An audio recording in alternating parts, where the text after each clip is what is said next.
My nephew saw me wearing a mini skirt, then did this, a real infidelity story. Life has this funny way of putting you in situations you never expected. I've got a story that I haven't really told many people because, well, it's a bit complicated. You ever feel like you're teetering on the edge of right and wrong? Not because you want to, but because life just throws you into it? That's exactly how I felt that day, like the universe was playing a joke on me and I was the punchline. It all kicked off on a random Saturday afternoon. I wasn't doing anything special, just tackling some lazy weekend chores. The house was pretty quiet, with only the dryer humming in the background. While I was going through my closet to see what I could donate, I stumbled upon this old mini skirt. Now, I don't usually wear stuff like that anymore. I thought I had outgrown that phase. But as I held it up, a wave of memories hit me. It was a throwback to my younger days when confidence came easy and life was all about fun and freedom. On a whim, I decided to try it on. I slipped it on, not expecting much, but when I looked in the mirror, I couldn't help but laugh. It was tighter than I remembered, hugging me in all the right and wrong places. I was just goofing around, checking if it even fit, when I heard a knock at the door. Who could that be? I mumbled to myself, my hair a mess and definitely not dressed to impress. I wasn't expecting anyone.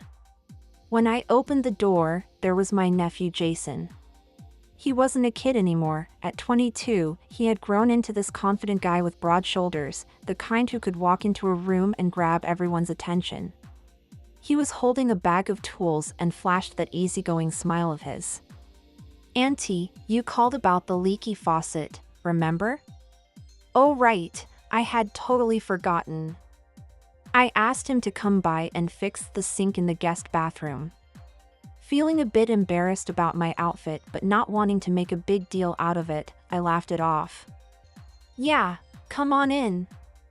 The bathroom's down the hall." As he walked past me, I noticed him pause for a moment. His eyes flicked to me before quickly shifting away. Maybe it was just my imagination, but there was definitely something different in the air. Jason got busy with the sink while I headed back to my closet, but the whole time, I felt this weird tension. It wasn't bad, just unexpected, you know? That feeling when someone's gaze lingers a bit too long, even if they're trying to play it cool. I tried to brush it off as me overthinking things. After all, he's my nephew. But then, as I walked past the bathroom to grab something from the kitchen, Jason suddenly called out, "Hey Auntie, can you come here for a sec? I think I need a hand." What happened next left me more puzzled than ever. When I stepped into the bathroom, Jason was crouched by the sink, his sleeves rolled up, showing off his strong, tanned arms. He had a wrench in one hand and was gesturing to the faucet with the other. "I think the pipe's stuck," he said, glancing up at me. "Can you hold this while I try to loosen it?" I nodded and leaned in to grab the faucet. The bathroom was tiny, and before I knew it, we were practically shoulder to shoulder. I tried not to think about how close we were, but I could feel the warmth of his arm brushing against mine as he worked. I stole a glance at him and noticed he wasn't just focused on the pipe, his eyes kept darting toward me, like he was trying to figure something out. It wasn't obvious, nothing anyone else would have caught, but I did. "Everything okay?" I asked, breaking the silence. He looked at me, and for a brief moment, there was this hesitation. Then he flashed his usual easygoing grin. "Yeah, just trying to make sure I don't mess up your sink." I chuckled nervously, trying to ease the tension. "Well, you're the expert, right? No pressure." But as I said it, I noticed his gaze lingered just a bit too long. After a few minutes, he finally loosened the pipe and stood up, wiping his hands on his jeans. "All done.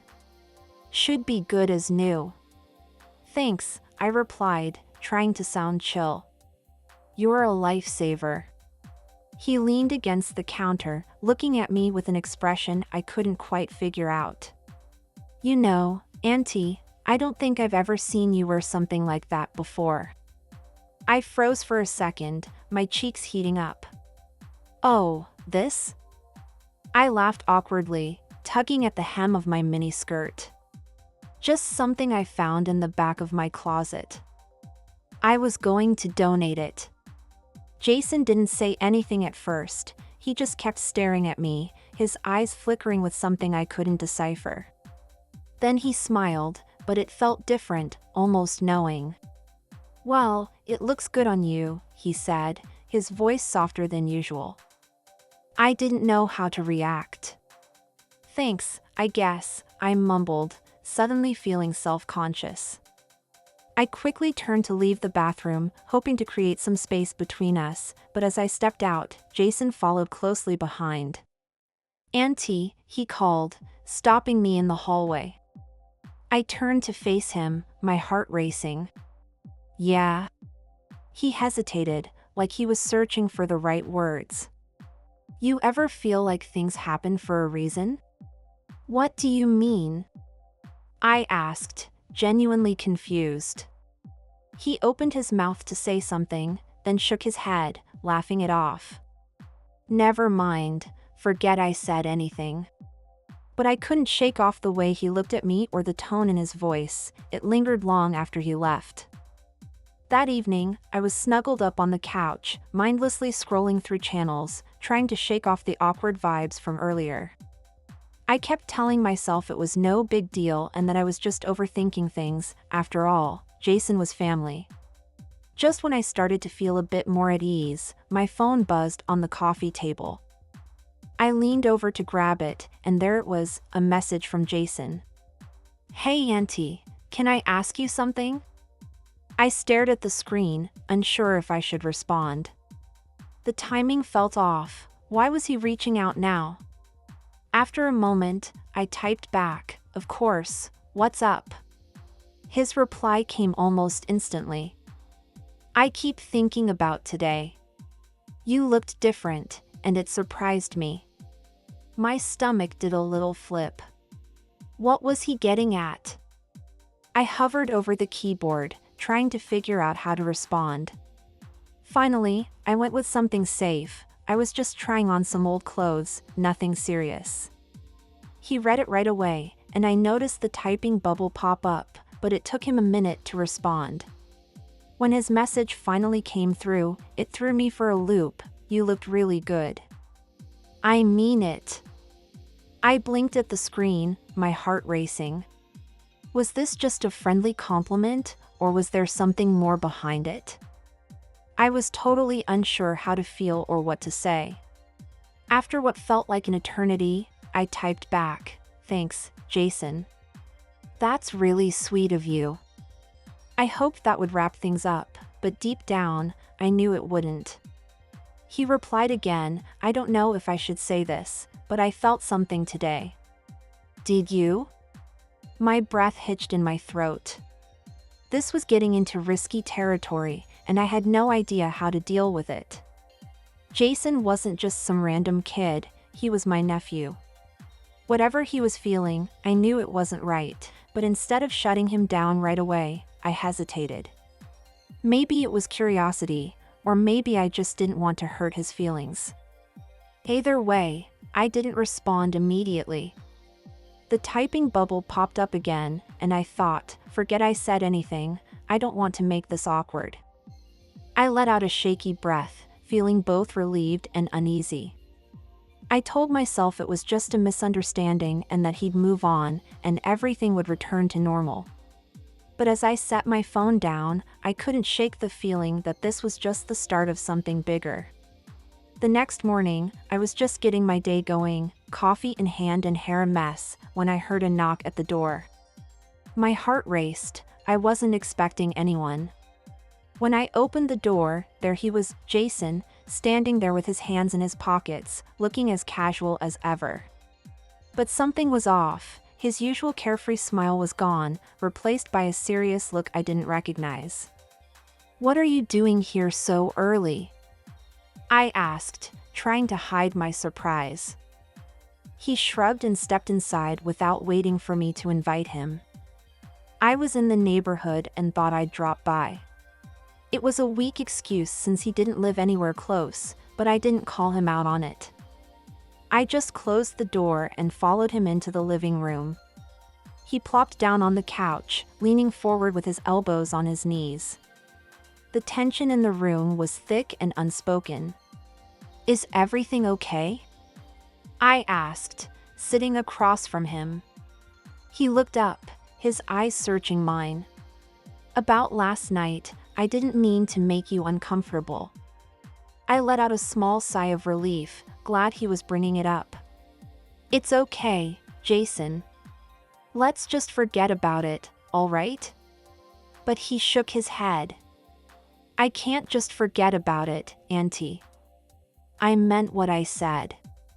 I stood there, frozen, not sure how to react. This wasn't how family was supposed to communicate. "Jason," I started cautiously, "I think you're misunderstanding things. Whatever you're feeling isn't real." "It is real," he cut in, his tone steady but not harsh. "I know it's wrong, and I've tried to push it away, but I can't stop thinking about you." My heart raced, and a whirlwind of emotions hit me: shock, confusion, and even a hint of guilt. How did we end up in this situation? "Jason," I said, my voice shaking, "you need to stop this. You're my nephew, this isn't right." He nodded slowly, his eyes dropping to the floor. I know it's not right, but I had to tell you how I feel. Keeping it inside is driving me insane." For a moment, the room was silent except for the soft ticking of the clock on the wall. I was at a loss for words, unsure how to fix this or if it could even be fixed. Finally, I stood up, needing some distance. "Jason, I think you should go. We both need time to think." He looked up at me, his face a mix of regret and desire. "Okay," he said quietly, "but this isn't the last we'll talk about it." He left without another word, and as the door clicked shut behind him, I felt a rush of relief mixed with a lingering unease. As the evening sun cast long shadows in the living room, I noticed an envelope peeking out from under the front door. My heart sank as I approached, knowing exactly who it was from before I even picked it up. With trembling hands, I unfolded the note, my heart pounding. The handwriting was unmistakably Jason's, neat and deliberate, as if every word was chosen with care. The note read, "Auntie, I know you asked me to leave, and I respect that, but I can't pretend these feelings don't exist. I'm not asking for anything, I just needed you to know. If you want me to stay away, just say the word, and I'll never bother you again." I stood there, staring at the note, feeling a mix of anger, flattery, and fear. A million thoughts raced through my head. Was he serious? Could he really feel this way? And why was I hesitating to just brush it off? I folded the note and tucked it away in a drawer, out of sight but definitely not out of mind. I told myself I wouldn't reply, that ignoring him was the best move, but deep down, I knew this wasn't finished. Later that night, as I tried to drift off to sleep, my phone buzzed again. It was Jason. "I know I said I wouldn't bother you, but did you get my note?" I stared at the screen, torn about whether to respond. Finally, I typed, "Yes, I got it, but Jason, this needs to stop. It's not good for either of us." His reply came almost immediately, "I'll stop if you want me to. Just tell me honestly, do you feel anything for me, even a little?" My fingers hovered over the keys. What could I say? Admitting anything would only complicate things, but denying it felt wrong. Finally, I typed, "Jason, you're my nephew. That's all I can say." It wasn't what he wanted to hear, but it was the truth. The next morning, I went to work, hoping to distract myself from everything that had happened. My job was my escape, a place where I could focus and leave my personal issues behind. But as I sat at my desk, sorting through emails, I felt a strange sensation, like someone was watching me. I looked up and froze. There was Jason, standing just outside the office window, hands deep in his pockets, looking both conflicted and determined. What was he doing here? I muttered under my breath, feeling my heart race. I quickly excused myself and stepped outside before he could come in and make things worse. "Jason, what are you doing here?" I asked, trying to keep my voice steady. "I had to see you," he said, his voice low but sincere. "You didn't answer my question last night." "Jason, I already told you, this isn't healthy. We can't keep going in circles like this, but you didn't exactly deny it," he said, moving a bit closer. "You didn't say you don't feel anything at all." I took a small step back, gripping my bag strap tightly. "This isn't about feelings, Jason, it's about what's right and wrong. Whatever you think this is, it's not right." He sighed and ran a hand through his hair. "I know it's wrong, I've told myself that 100 times, but I can't help how I feel." His words lingered, heavy and uncomfortable. I didn't know how to reply, so I turned to leave. "Wait, Auntie," he said, gently but firmly grabbing my arm. I froze, glancing down at his hand before meeting his gaze. There was something raw and vulnerable in his eyes that made it hard to just walk away. "I'm not trying to mess up your life or make things tougher for you," he said softly. "I just need to know if there's even a chance. If not, I'll vanish, and you won't have to see me again." His words hit me hard, like a punch to the gut. The idea of him completely cutting ties made my heart ache, but I knew that letting this go on would only bring more pain for both of us. "Jason," I said, my voice shaking, "your family. That's all this can ever be." He nodded slowly, his shoulders drooping. "Okay," he said, stepping back. "I hear you. I'll leave you alone." As I watched him walk away, I felt a strange mix of relief and sadness. I thought that was it, that we could finally move on. But later that night, I got a call that changed everything. Jason had been in an accident, and when I got to the hospital, what he told me changed everything. The call came late in the evening, just as I was getting cozy for the night. My phone buzzed relentlessly on the coffee table, and when I saw Jason's name pop up, my heart sank.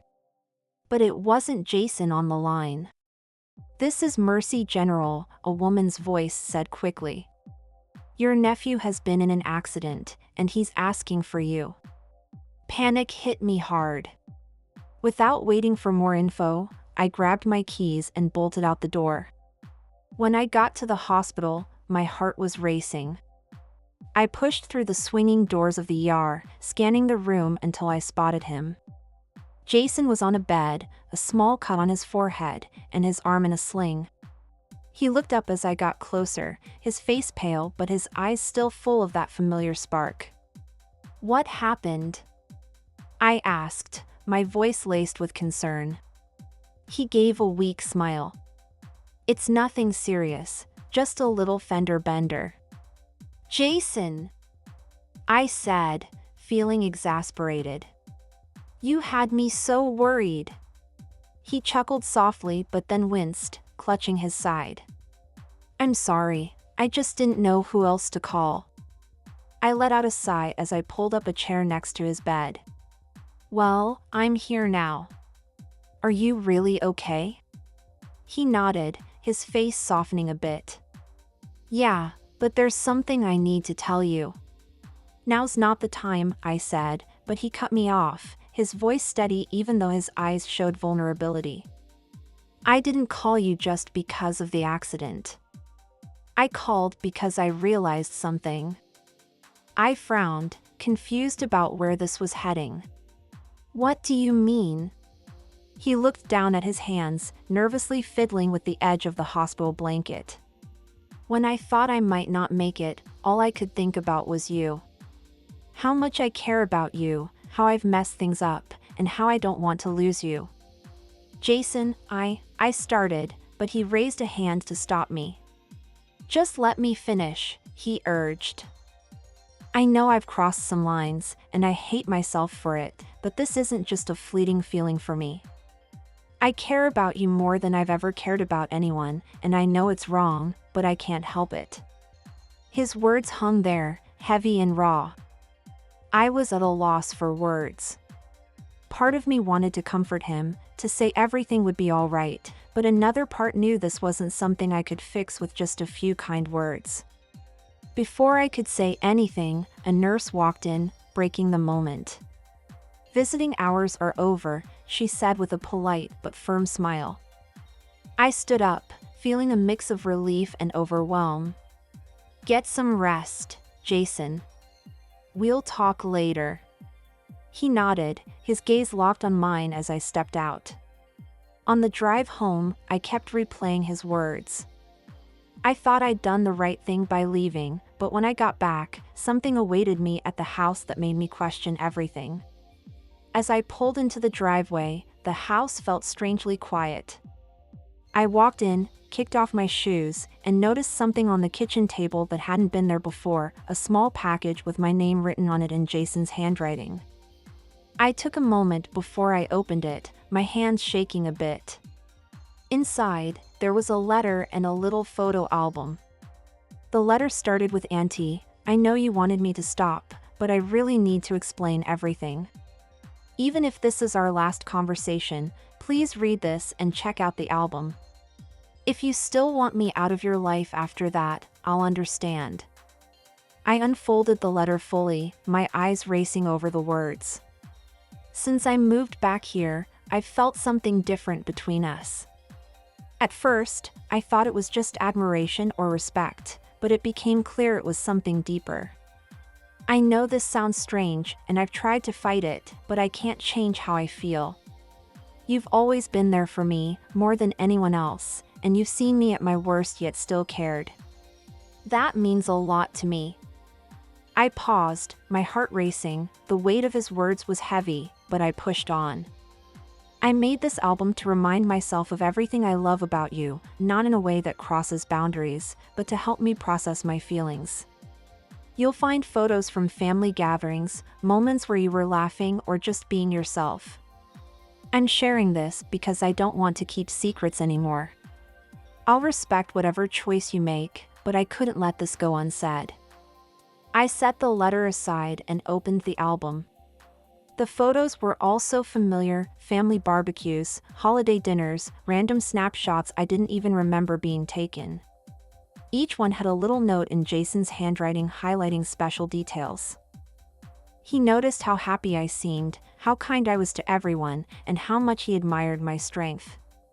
Tears started to fill my eyes. It was all so overwhelming, both heartwarming and deeply unsettling. I closed the album and sat there for a while, trying to wrap my head around everything. Jason wasn't just crushing on me, he was really opening up in a way that was hard to overlook. But what could I do? I couldn't encourage him, not just because it felt wrong, but because it would tear our family apart. Yet, completely shutting him out felt just as harsh, especially seeing how much pain he was in. Before I could figure out my next move, my phone buzzed again. It was Jason asking if I got the package. He just needed to know I'd read it. If I wanted him to leave, he said he'd be gone by tomorrow. I stared at his message for what felt like forever, my heart and mind at war. He had put the decision in my hands, one that could change everything for both of us and our family. I finally typed back, Jason, come by tomorrow. We need to talk. The next morning, he showed up right on time, looking both anxious and hopeful.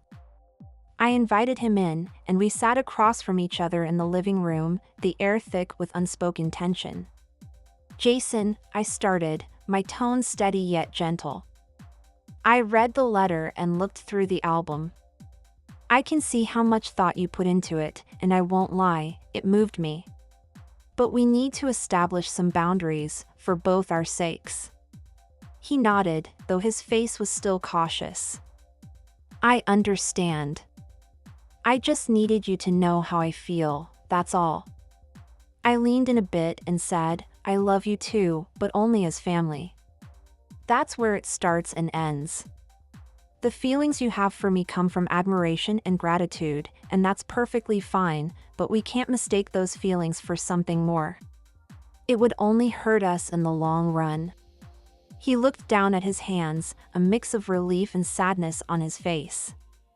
I get it, he said softly. I don't want to lose you, Auntie.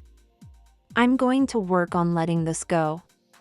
I reached out, took his hand, and gave it a gentle squeeze. You're not going to lose me, Jason, but you need some time to really figure out what's going on in your heart. Maybe talk to someone who can help you sort through these feelings. He nodded, and for the first time in days, I noticed a glimmer of peace in his eyes. We spent a little more time together, chatting about lighter topics, his future plans, his career goals, and hobbies. By the time he left, I felt like a huge weight had been lifted. Things weren't completely back to normal, but Jason kept his promise. He took some space for himself, focusing on his own well-being and seeking help to work through his emotions. Gradually, our relationship returned to something more like what it used to be, supportive, familial, and free from confusion. It wasn't easy, but we both grew from the experience. I learned how crucial it is to set boundaries and tackle issues head-on, while Jason found clarity in a sense of self that didn't depend on anyone else. Looking back, I'm really thankful we managed to get through such a tough time without losing the bond that mattered most, family.